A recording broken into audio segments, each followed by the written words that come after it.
Olá pessoal, estamos começando aqui mais um vídeo da série Escravidão no Brasil. Hoje estamos trazendo o último vídeo dessa sessão, ou seja, a parte 6 desse conteúdo. Nessa temática, pessoal, nós estaremos discutindo um pouco sobre resistência à escravidão. Ou seja, a gente vai partir da discussão a partir desses elementos: sincretismo religioso. Uma frase aqui que é bastante sugestiva, que vocês vão entender ao longo da explicação: a capoeira e os quilombos, ok?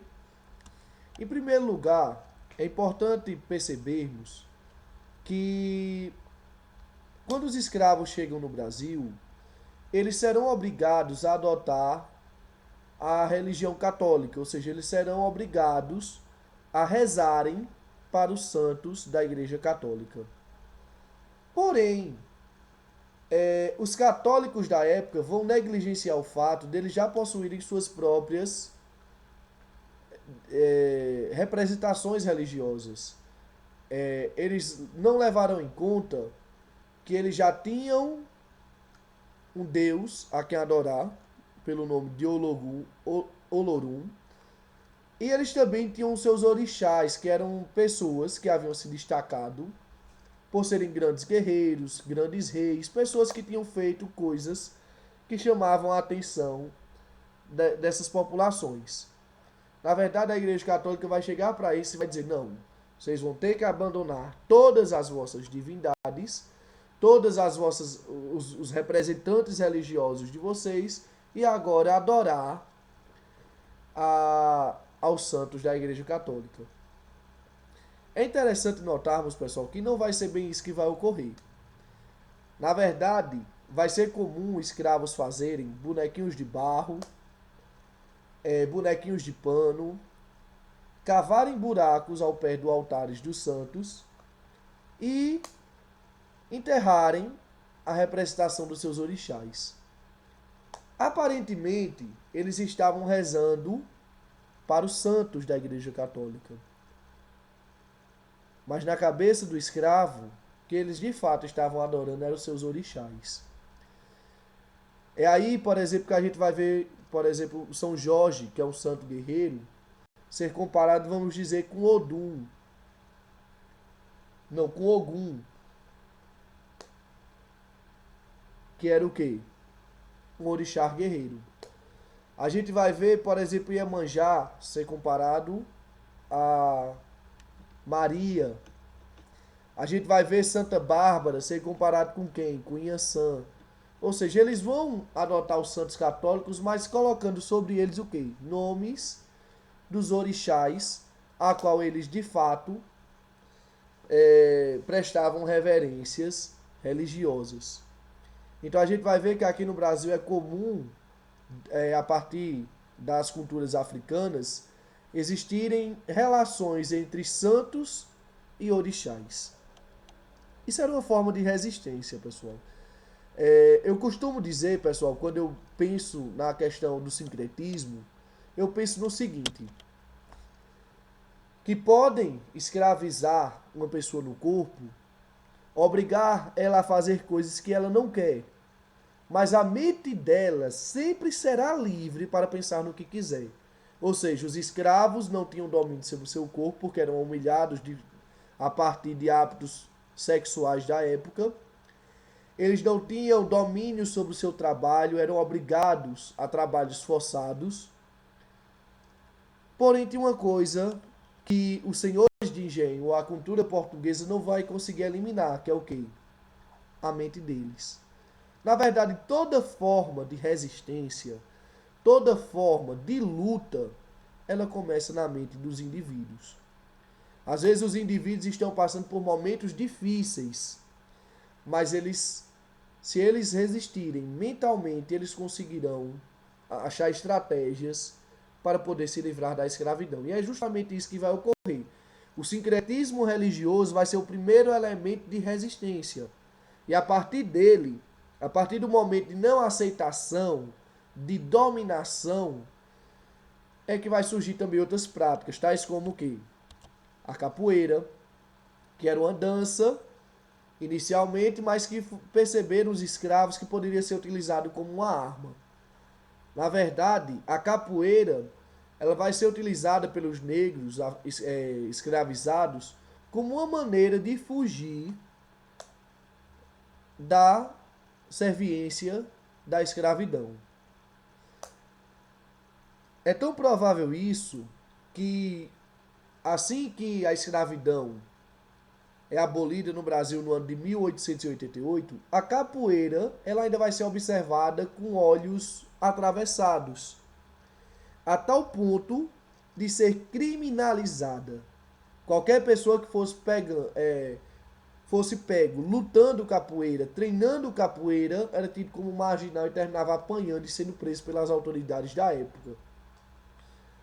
Porque as autoridades sabiam quanto um negro que soubesse lutar capoeira ele era perigoso, teoricamente, vamos dizer, para a estrutura de dominação social que eles queriam impor.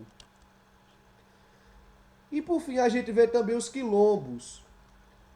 No Brasil existiram centenas de quilombos. Agora é que assim, pessoal, como a gente não tem como falar de todos, eu separei para a gente discutir um pouco sobre o quilombo dos Palmares. Aquele quilombo que foi liderado por Camba Zumba, por Zumbi. Por que me chama a atenção esse quilombo? Esse quilombo me chama a atenção, pessoal, pelo fato dele ser muito resistente. Se você pegar o auge do quilombo, estima-se que viveram lá em cima cerca de 30 mil pessoas. Os holandeses, durante o período que invadiram o Brasil, que se deu de 1630 a 1654, tentaram por 3 vezes invadir a região sem sucesso. Era um local de difícil acesso. O quilombo se localizava na Serra da Barriga, em União dos Palmares. É um local extremamente alto. Se você tiver a oportunidade de ir para lá, você vai perceber que dá para ver 3 cidades diferentes. E lá eles viviam, tinham o seu próprio alimento, viviam em resistência, ou seja, lá era um local onde geralmente os escravos fugiam. Escravos indígenas. Se você for para lá também você vai perceber que era comum indígenas que eram escravizados também correrem para se abrigarem lá. Aqui está a estrutura, um pouco da estrutura lá do quilombo que a gente está discutindo, pessoal. Se você observar aqui, por exemplo, aqui se localiza a casa onde tem uma réplica, porque as casas originais elas foram já destruídas, pessoal, pela invasão do quilombo, que houve quando o Zumbi foi preso e depois executado. Aqui é uma réplica, mais ou menos, de como seria a casa onde Zumbi e Gamba Zumba habitavam. Era a maior oca que existia. Por quê? Porque lá geralmente Gamba Zumba e Zumbi geralmente podiam ter 6 mulheres fixas, fora outras mulheres complementares que achassem interessantes. A gente vai ver, por exemplo, que existem também ocas menores espalhadas. Essas ocas menores geralmente eram destinadas a homens que estavam vivendo só. E existiam ocas que eram um pouco maiores, como a gente vê, por exemplo, nessa aqui. Essas ocas maiores, pessoal, geralmente elas eram destinadas para as mulheres. As mulheres, por exemplo, elas chegavam em uma quantidade menor dentro do quilombo. Para cada 7 homens que chegavam, chegava uma mulher. E, assim, pelo fato de elas serem minoria, elas também tinham certos privilégios. Enquanto cada homem poderia ter uma mulher apenas, cada mulher do quilombo poderia ter até 10 maridos. A única exceção dos homens que poderiam ter mais de uma mulher era Gamba Zumba. Agora, de antemão, pessoal, eu gostaria de dizer que isso não significa que ela teria relação com os 10 ao mesmo tempo. Na verdade, era comum também dentro da cultura do quilombo homens e mulheres terem relação bissexuais. Ou seja, tinha homens que às vezes tinham relação com suas companheiras, às vezes tinham relações entre eles. Eram práticas comuns. Inclusive, pessoal, dentro da cultura africana, dos orixás presentes dentro da cultura africana, os de maiores relevâncias geralmente são aqueles que são bissexuais, porque eles remetem a uma prática também que era feita pelos escravos, pelos negros africanos.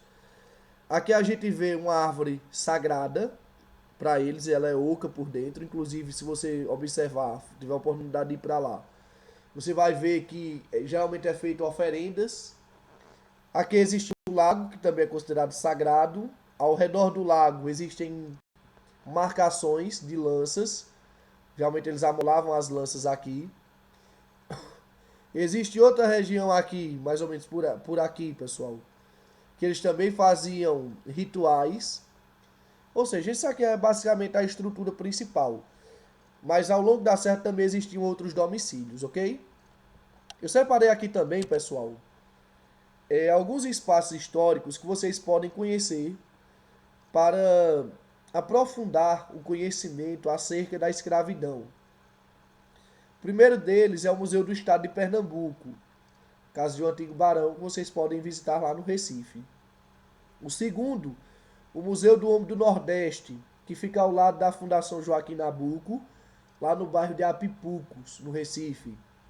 Também no bairro de Apipucos existe ainda o Museu Casa Dona Madalena e Gilberto Freire, que é considerado um dos maiores escritores desse período, inclusive bastante renomado, recebendo premiações até da própria rainha da Inglaterra. Ele é responsável por escrever, por exemplo, Casa Grande Senzala, Sobrados e Mucambos, entre outros livros. O Museu do Chucuru, lá em Palmeira dos Índios, e também a Serra da Barriga, que é onde ficava o Quilombo dos Palmares. Desde já, pessoal, agradeço pela atenção e desejo a todos vocês bons estudos.